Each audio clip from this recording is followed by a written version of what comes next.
Thank you so much for continuing to not only watch my shows, but hear what other people are passionate about and where they think that we are losing freedom in America. With me in this interview is the Waller family. We got a father and some daughters here at the Turning Point, and my question for you guys is, what brings you all to Turning Point USA here in Phoenix, Arizona? Okay, so when I went to a South Bay Republican women's group in our area. So we're from California, and there are a bunch of women, even men there, and so I found out about this. So Turning Point USA was at that group. At that meeting for their monthly meetings, and so I saw the flyer for this event, and we decided to travel all the way from California and drive 6 hours to get here last night. And so even though it's really close to Christmas time, because we want to be with other Republicans that have a Christian view of our of how the world should be, on how Trump is supposed to make America great again. So you got passionate for Turning Point because you saw the Christian values that they are not only promoting but trying to protect, and you wanted to come here and be a part of it because you wanted to find out how you can also protect your Christian values and meet other people who are doing the same. Is that correct? Yeah. So now, what have you experienced at your school when you growing up? Have you experienced an attack on Christianity in your school? Yes, definitely. When I was in 6th grade, I had in history class they were teaching me about BCE, and also and so it's supposed to be BC because BC is before Christ. And when I was homeschooled when I was in 7th grade, and so when I was in 7th grade, I actually learned what they were teaching me. What were they teaching you with BCE? Okay, so obviously in 6th grade, I didn't have really good grades, but I didn't even know much about BCE because all they do is just have you sit in a classroom and do different kinds of things. So BCE, they didn't actually say what BCE meant. So they just went with the curriculum because the Department of Education just tells the principal what to do, and so the principal has to go with it. So, and what I'm trying to do right now is go to the principal and ask for their opinion, and ask for her opinion. But I'm going to interrupt you. But why is BCE worse than BC? Because BC is BC is supposed to, that's like part of history, but when they created BCE, that was actually after so in the Constitution they started putting that in around the 1900s, and so and I mean what's that? Well, removing Christ from Yeah. history is Right, exactly. No, I understand, but I was letting you explain to people else who might not understand. Yeah, okay. So BCE was basically taking out before Christ. Yeah. And you were offended by that as a Christian, is that correct? Yes. So now what did that well up inside of you? What did that spark for you and what you're wanting to do? So trying to just get more involved, because when teens, they don't know what they're learning about when they actually get into a higher grade of learning. So when they get into a higher grade of learning, it's like they don't focus much because they don't even know what they're learning about. Right. And so but when they get more involved, they actually find out what they were, and how they weren't focusing on their actual the real life learning. So is it your opinion that what's happening now is not that you want the schools to teach your beliefs, you just don't want the school to teach a specific belief, you want the school to teach, so in other words, you don't want the school to teach something specific that leans in one direction. Likewise, you wouldn't want them to teach just what you believe in. you want the schools to teach education about everything. Is that correct? Yes. All right. What do you think the approach should be to help get to a point where the schools are not trying to indoctrinate kids? Talk to the school board and show them about the Constitution and how they are wrong about how the Constitution was misunderstood. And so, I'm in a American government class right now, and I'm in homeschool. And so that's what we are learning about, the election and how we can actually know about our government and our Constitution and try to change what it used to be. I love this. So basically, you want them to teach education, teach the history, and teach the facts.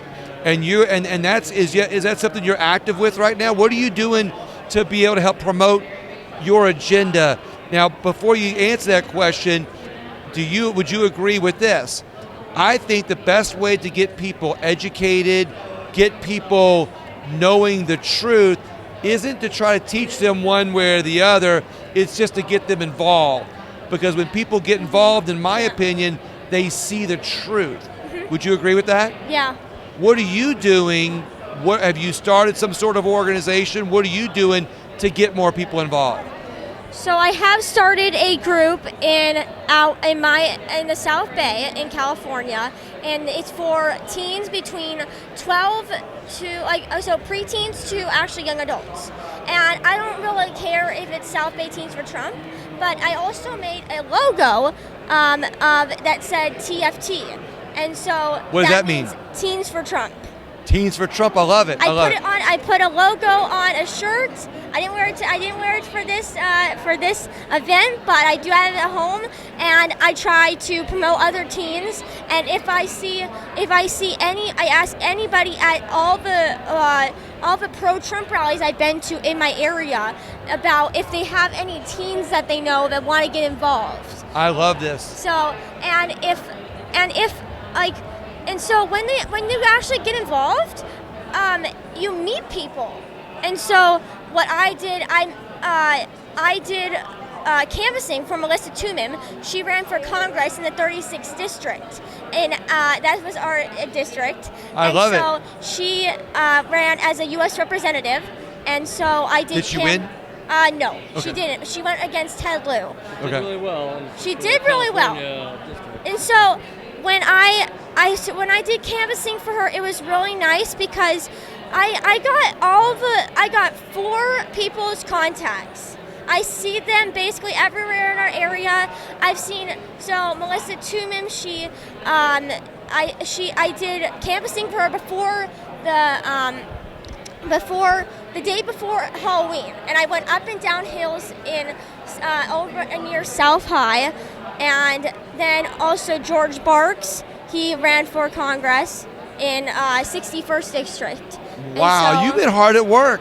Yeah. So once again, do you think getting involved is the secret, and getting people involved so that they can find truth? And when you help candidates and people run for office and you get involved with them, it's another way to help prevent America from going in the wrong direction. Yeah, because I mean, now that Trump won, now that the other candidates can maybe win next time. And when Trump did win, I actually thought it felt like New Year's, because we haven't felt that since 2016. And so in 2020 was when everything turned horrible because of Biden and also Newsom. Right. And so basically, even back in 2020, when there were Democrats all over our state, California, even still California is a Democratic state. We can still change it. That's right. That's exactly right. Because when me and my sister in 2020, we got 500 signatures for the recall. You and your sister right here? Yes. Yeah. And then in 2023, I myself got 71 signatures for the petition of trying to keep boys out of girls' bathrooms at public schools. Oh, wow, you did that too. Yes. That's amazing. You're right, because you recognize that if they let boys in girls' bathrooms, it can only be bad. Yes. So now, when I was involved in this election with Melissa Toomim and all the other representatives that I met, so Melissa Toomim, she invited me to be on her podcast, but it did not get posted because the election came up and it wasn't edited as well, this interview is going to be posted, okay? Yes. All right? Okay, so I know I did have actually a different viewpoint of the 21-year-old that was on the podcast with me. He was Jewish, I was Christian, so we had different points on abortion and like the LGBTQ. So and how when I also I did like holding out signs in front of a abortion clinic. You know what impresses me the most about what you're telling me? Is that your activism, your being involved, is more than 95% of adults out there. So not only does it tell me that you're a young person that wants to save our country, but you're telling me that you're a young person that's involved, cares about others too, because involvement is also caring about others. And involvement is what's going to save and protect this country and protect our freedom. And I'm grateful. I am grateful that you're doing that, and I'm grateful that I got a chance to meet you. You're an incredible human being, you know that? And I hope that you continue this activism for the rest of your life. I mean that. I'll be honored one day to say, I remember her when she came and did an interview on my show and she was telling me how involved she was. I'm very proud of you. Is there anything else you're working on? Okay, well, since I'm at this age and Trump has won, there will never be another Trump. And so well, don't say that. Okay. There'll never be another Trump. Yes. But let's hope that Trump led the win. movement to have many other great presidents. Yes. That do the right thing. Yeah, because I mean now Trump is part of history. I'm a part of history. And Trump is actually the one where we started the Trump trains and the Trump rallies. And has there ever been anything else like that before? Not at all. No. A lot of excitement. Not at all. Dad, what about you? Obviously you're proud of your little girl there, but is there anything you want to add to this? Well, I think what she's doing is wonderful, because that is the key is young people getting active and getting involved. And I taught history for many years, and I worked very hard to get my students to not only understand the history of our country, understand the various organizations and ideologies that have been set against our country, but how to get involved and do your part and fight the good fight, and so that's the key, like you're saying. You got to be proud of her getting involved like that. Oh yes, definitely. I don't think you pushed her. I think she did this on her own. Huh? Oh yeah, she's. Their mother and I, we have had them involved in stuff, even going all back to the Tea Party days. But yeah, they've really kind of really taken hold of this themselves. They really got excited about the recall, because they really didn't like what was going on in California, and so they just got out there and started doing that, and then that just kind of sparked the thing for them to take hold of this excitement that's been happening with Trump, and really try to take back our country and make America great again. Like you said. I love it. All right, what's that? I do have actually two more things to say. Okay, no, go for it. One thing is that my sister was the one that came up with some rhymes for the Trump rallies that we went to. And so she came up with, so vote for Trump, put Kamala in the dump. Vote for Trump, what? Put Kamala in the dump. I love it. That was your sister's idea? Yes. Well, that was a great idea. You did really good. That was fantastic. And then also, I've been in hot and cold weather for Trump. I'd do anything for him, even to try to meet him. That would be like the best. That would be the best thing ever, because actually, Trump would be so proud of me as a young conservative who's been out there and trying to get people, also other people involved. I went to the January 6th march for You were the Trump. January 6th march? Yes. And also I went to the Coachella rally, which we didn't get in because there were too many people, and either way it would have been too much harder with a wheelchair for her. Right. So. Wow, you are amazing. That's fantastic. Now you said you had 2 more things. Is that both the things? Yeah, that was 2 things. Yeah. So you are just in complete support of Trump. But now I'm a pivot for just a second, because everybody that's on my interview, I ask them this question. Everybody in this interview, I ask them, where do you think we're losing freedom in America? You will have the most unique perspective from my show because you're the youngest person I've ever interviewed on my show. Okay? So, but only because I had your dad's permission. So, where do you think we're losing freedom in America? Probably the school systems, and that's where it all begins. Because when you're raised in a certain, if your parents are Democrats and you're Republican, that would be really difficult, because some people are raised differently. Who knows? Some people, but I know someone else that has been a Democrat and turned into Republican, and I think that just the school systems need to be more involved, and there's not even any Republican groups there either.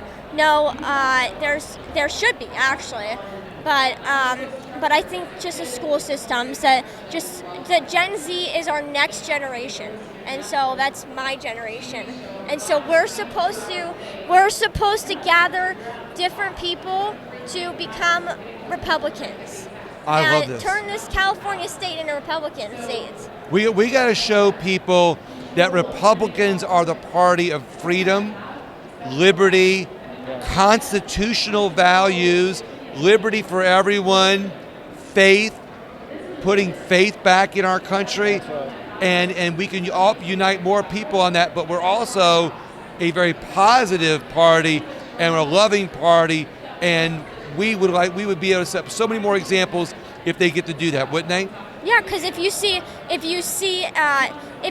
a Republican going to a rally, they leave everything the same. But if you see a Democrat going to a rally like UCLA, they spray paint at like the walls, and that just can't come off. Yeah. It's just permanent, basically. Right. And so it leaves, if Democrats, basically when they spray paint the walls, that's basically leaving a permanent mark on you. They're leaving a permanent mark on you, because they're trying to change you into their The positivity you're talking about is definitely. Well, we saw that with the whole campaign, going to the rallies. Everybody was so upbeat and happy, and the little opposition. There was so much support everywhere we went. But the small opposition that there was always foul language and things like that, which shows what the other side is like with that. The other side's about. I thank you so much for being on my show today. I really appreciate it. You rock. You know that? Any final words, man, in about 10 seconds? No, that's it. No, you are just amazing. Dad, thank you so much. Fist bump. Can you get a fist bump? There you go. You are awesome. You get a high five. You rock. Thank you so much. Look, this is proof that not only families that are active together stay together, not only are our young people awake and listening and they see what's going on, but it gives us a chance to spread not only their message, but a message that's good for everybody. Thank you so much for tuning in, and stay tuned for another interview coming up.